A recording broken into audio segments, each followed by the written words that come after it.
public speaking. Thank you.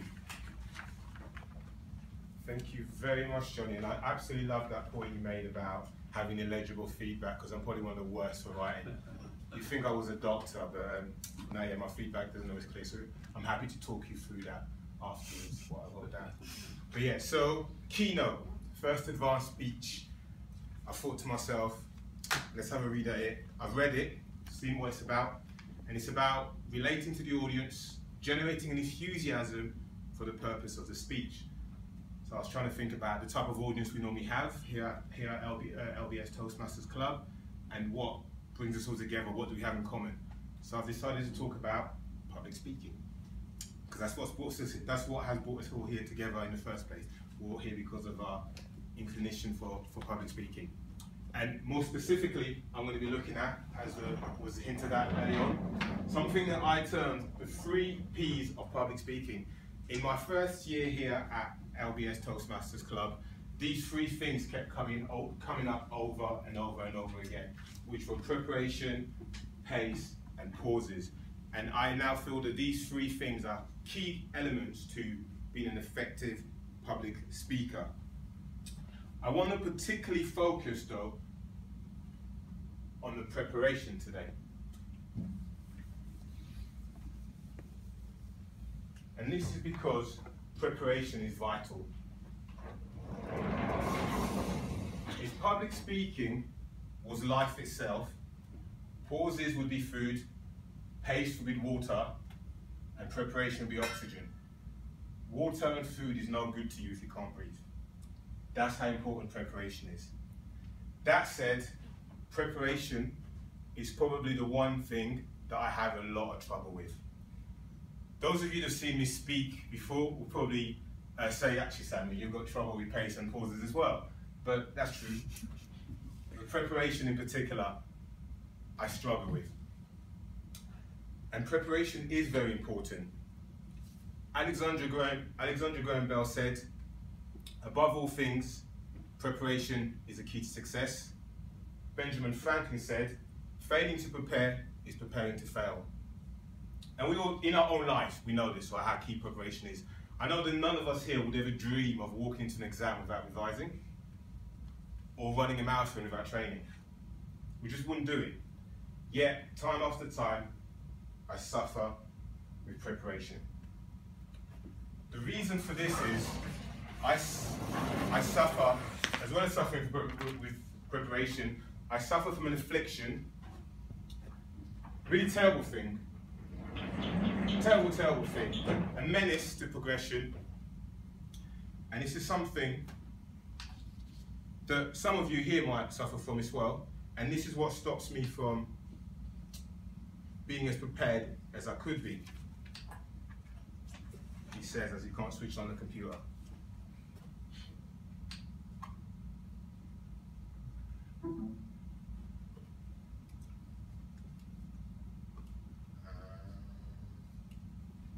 This isn't deliberate, this isn't me showing you poor preparation, but it could have come across as like that. It's just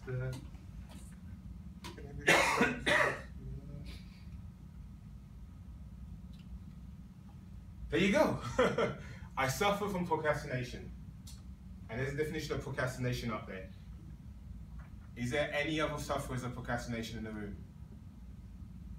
Anyone else? Yes, okay, cool. We got a nice split, 4 and 3. That helps me a lot. So yeah, procrastination is a horrible thing.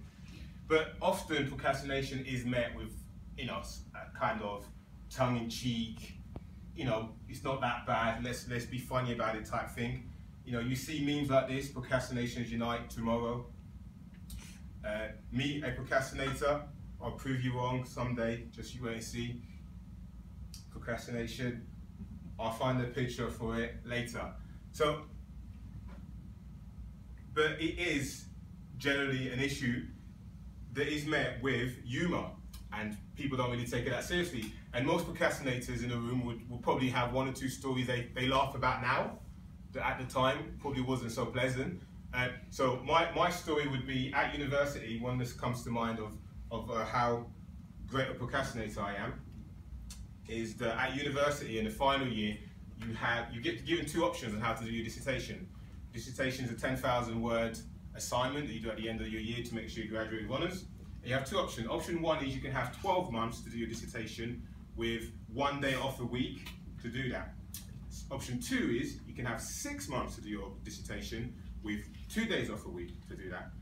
I thought to myself, actually, by that time, I had enough self-awareness to realise that the 1 year option definitely wasn't for me. And plus, if you're really smart about it, if most people have been given a year, you can start your dissertation early. There's nothing that says you can't start your dissertation a year. Yet if you go for the second option, you still get the 2 days off a week for the last 6 months. So either way, it's a win-win. So being a procrastinator, I thought to myself, yeah, I'm better off just doing this 6 months because there's no way I'm going to start an assignment that's due in 12 months today. So I give myself 6 months. We've also the added caveat that I might have an added time. If I start earlier than 6 months, I've got longer than 6 months anyway. How many of you think that I actually used longer than the 6 months allocated to do my dissertation? Oh, thank you, man. You're a good guy. No, I didn't. How many of you think I started bang on 6 months? Any takers? 5 months? You guys have got no faith in me. 4 months? No takers at all? 3? Thank you, Kimmel. No, it wasn't right though. 2? I'll take 2, yeah. No. Well, 2, you're right on the number. 2 weeks. 2 weeks out. 2 weeks out, I started a 10,000 word assignment. And I got it done. I've been there at the time, I'm laughing at it now, but at the time I was like, oh my gosh, I've gone to university 3 years, my mom's gonna kill me, all this debt, and I'm not gonna graduate with honours. But I got it done, and I still got a 2-2. Now looking back, working in education, a 2-2 isn't really what you want to be coming out with. You want to be coming out with a 2-1, so the big boys look at you for graduate schemes and whatever else. But I came out of a 2-2, doing an assignment that should have taken a whole year in two weeks. So, but that, ladies and gentlemen, is part of the problem. See, there's also a very interesting TED talk I would recommend you guys watch by a guy called Tim Urban, and he talks about procrastination as well. So the reason that I even have a job and I'm here speaking to you at LBS is because procrastinators actually operate well with deadlines. It's just we don't respect the time given to us, but we respect deadlines. So you give me a week to do something, I'm not going to use the week, but I'll get it done by when it needs to get done. So with deadlines, it's fine. I can live my life perfectly well. I mean, I'll be more stressed. Well, I say I'll be stressed. I tried to explain this to the girlfriend, that I'm not actually that stressed, because whereas she was stressed the whole week, I'm only going to stress on the weekend when I decide to start working on it. And right now I'm still laughing about it. That's because the type of procrastination that comes with deadlines, generally speaking, doesn't affect you too much. It probably does affect you to an extent whereby you're not as prepared as you could be, but generally speaking, if you need to do something for your boss, you get it in because you don't want to get fired. So when Tim picks up on, Tim's speech is a very funny speech, it's very light-hearted, like some of those memes I showed before. Procrastination is a funny subject. It gets a little bit just deep and dark in one area when Tim points out that actually procrastinators don't just procrastinate at work and on assignments, they procrastinate everywhere. And when there isn't deadlines, it makes it harder for them to do things. So there's no deadlines on your dreams. There's no deadlines on when you should start a business. There's no deadline on when you should meet your partner, get married, and have kids. And I was watching this video last year, so I was 32, watching this video, thinking to myself, I've always said to myself that the reason I don't have kids, the reason I don't have a mortgage is that I'm rock and roll. I'm not really ready for that. But then watching this video, I was thinking to myself, have I actually been procrastinating on these things? I do want kids, I do want marriage, I do want a mortgage. Have I been procrastinating on them without even realizing I've been procrastinating on it? So, and that really hit me hard, like, am I actually going to die alone? Am I never going to have kids just because of procrastination? Just because I can't bring myself to do those things unless there's a deadline. So that was it was a morbid situation, it was a morbid moment that was, but luckily for you, I'm not going to go down that route of just crying to you about how depressed I was and stuff, but I'm going to bring it back. I'm going to help us procrastinators in the room, in dealing with procrastination, but I'm going to focus on a very just Toastmaster based or public speaking based platform. I'm just going to look at another 3 P's of public speaking that will also help with procrastination. So that's what I'm going to do. I'm going to give you guys 3 more P's that will help you become a better public speaker and also beat procrastination at the same time. So those of you who don't procrastinate, you're basically superheroes, so you need to make sure you use your power for good. And those of you that do procrastinate, if you listen up, I'm going to have 1 or 2 pieces of advice for you in terms of how you can make things better and going forward. So if we go back to, so here they are. These are my 3 P's. And these are entitled the 3 other P's. Because the first 3 P's, yeah, they're good: preparation, pause, and pace and pauses, definitely worth it. But these 3 P's have more, because they can help you be a better speaker, but also help you beat procrastination. Not just beat procrastination within the context of the club, which is what I'm going to focus on, but in the wider context of life as well. So the first P, as you can see, is purpose. And it's funny that Sienna mentioned purpose before. I was like, hey, we wasn't in cahoots, I can assure you, but purpose. So there's no denying that public speaking can be quite frightful, can be quite scary.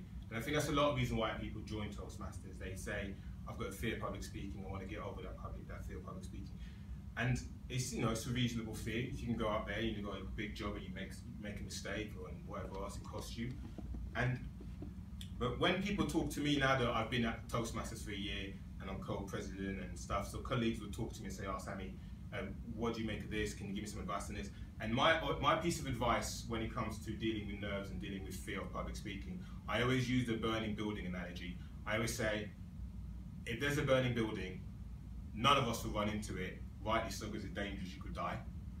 But if there's a child in that burning building, we won't think twice about running in and grabbing that child, because our purpose for doing so is greater than the fear of doing it. We've just raised that activation motivation. So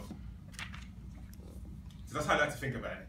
So if you think about why do you speak, why is it that you are up here, why is it that you're delivering a message, and just basically get over yourself.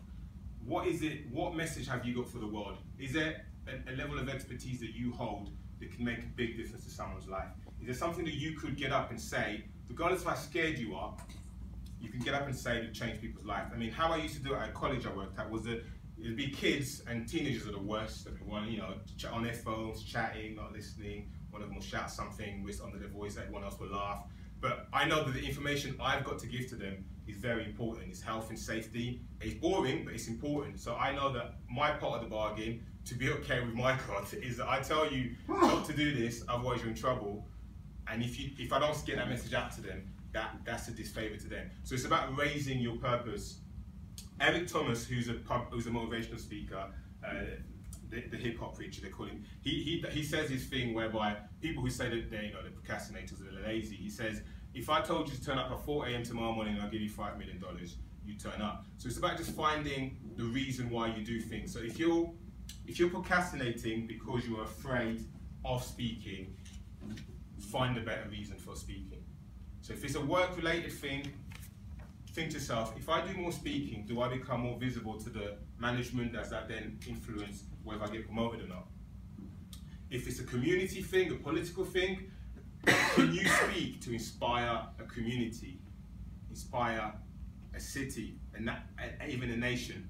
There's so many speeches in history that have actually gone as far as, igniting a revolution. Could you have that message? And I know this sounds a bit profound, but it is as profound as that. The speaking is more than just a skill. It can actually have that sort of effect. You can actually change someone's life by something you say to them. The key is, have you got a message that could change someone's life? And is your fear of public speaking keeping you from saving that person's life? So purpose. Second P is practice. I mean, we've all heard it. Practice makes perfect. The more you practice, the better you get. And we can all, we can all go sporting examples and, work examples, whether it be in mathematics or anything else. The more you practice, the better you get at something. But as a procrastinator, there's something special about practicing that I found in my own personal sort of journey, is that when it's a practice, the motivation you need to do it is a lot less. So if you know that it's only a dry run, you're more inclined to do it. In the Toastmasters context, being up on here on stage is practice. So if you're finding yourself not getting through your speeches and not doing as many speeches as you should be doing and not getting to number 10 quickly, just remember that this is practice. What I'm doing right now isn't the real thing. It is practice. So just keep that in mind, this is practice. And going back to that burning building analogy, if you knew that the fire wasn't real and it was just practice, of course you'd be more inclined to run into the building. You wouldn't be as afraid. And carrying on with that analogy, if you're a fireman and every day you run into burning buildings as practice, when the time came, regardless if there's a child in it or not, you wouldn't be as afraid to run into that burning building. So with practice, you get to just be more motivated to do things. And as a procrastinator, the more you practice, the more likely you are to do it. Because essentially procrastination is, like the definition said, is avoiding something that might be uncomfortable, might be painful. So via practice, you get to do it, you get to think to yourself, actually, it's not that painful. And something someone actually once said to me that stuck with me. And right now, I feel quite comfortable up here. I might not be doing as well as I wanted to do, but I feel comfortable up here. And what he said was, I was like, oh yeah, when I do these 10 speeches in my competent communicator manual, I'm just gonna, I'm gonna love it, I'm gonna be so boss. And he goes, no, actually, the only thing the first 10 speeches does is get you over the fear of speaking. I have been up here enough times, sometimes more prepared, other times less prepared, to just be okay with. So right now I'm not thinking about nerves, I'm thinking about structure, and I'm thinking about what did I actually forget. So it's a different feeling I've got up here now, and that comes from practice. Lastly, you might think to yourself, he's just fishing for peas there. What's partnerships got to do with public speaking? But it is very important. In fact, it's the basis of what we do here at Toastmasters. We learn from each other. We've got a partnership all over. We're partners in this. Every single one of us is partners in this. Every single one of you has the opportunity to now give me feedback to improve myself. So we're in partnership, whether we know it or not. And partnerships are very powerful as well. So when you join Toastmasters, we give you a mentor. So that mentor is there to just check up on you and just make sure that you're happy, you know what you're doing, how to sign up for a speech, checking up the, when are you next coming to a meeting. And another arena where partnerships work quite well in a sort of development area is exercise. So some of you might have heard that if you go to the gym with a friend, you get fitter. But they actually did a piece of research at Stanford that showed that even if your partner doesn't go to the gym with you, all your partner does is call you once every 2 weeks, not to say go to the gym, just to ask you how's the gym going. You do 78% more exercise. And how crazy is that? You do 78% more exercise if somebody else is calling you and just asking you how it's going. Not telling you to do it, just saying how's it going. So, and that's about, there's a level of accountability and support there, and that's what partnerships offer, accountability and support to help in your journey. So either latch onto the mentor we give you and make sure that's your person that you work with throughout your journey here, or bring a friend along and two of you go on this journey at the same time together, checking up on each other, checking how someone's doing. And this is an added reason to come, or I get to catch up with so-and-so on a Tuesday or Wednesday night. So partnerships are very important. And something we say in the church is that iron sharpens iron. So we help each other get better. So partnerships are very key to that. I would recommend, as a procrastinator, if you get someone else to work with you, someone else that can hold you accountable, that will help you move up. And just as a normal public speaker that doesn't procrastinate, if you get someone to do this journey with you, that still keeps you on track, keeps you motivated, and does keep you coming. And those, ladies and gentlemen, are my other P's of public speaking. They are, to reiterate, purpose, practice, and partnerships. And partnerships, for me, are the key thing there. It's not by accident that Silicon Valley became Silicon Valley. Because once they got a reputation for making things happen in that area of the world, everything went towards it. Everyone that was interested in that went towards that. Now, I feel that here at LBS, we could become a Silicon Valley of public speaking. That people come in because they're scared of public speaking or they just want to be a bit better at public speaking. But working together in partnership, we can make sure they don't just become good at public speaking, that they excel at public speaking. Thank you.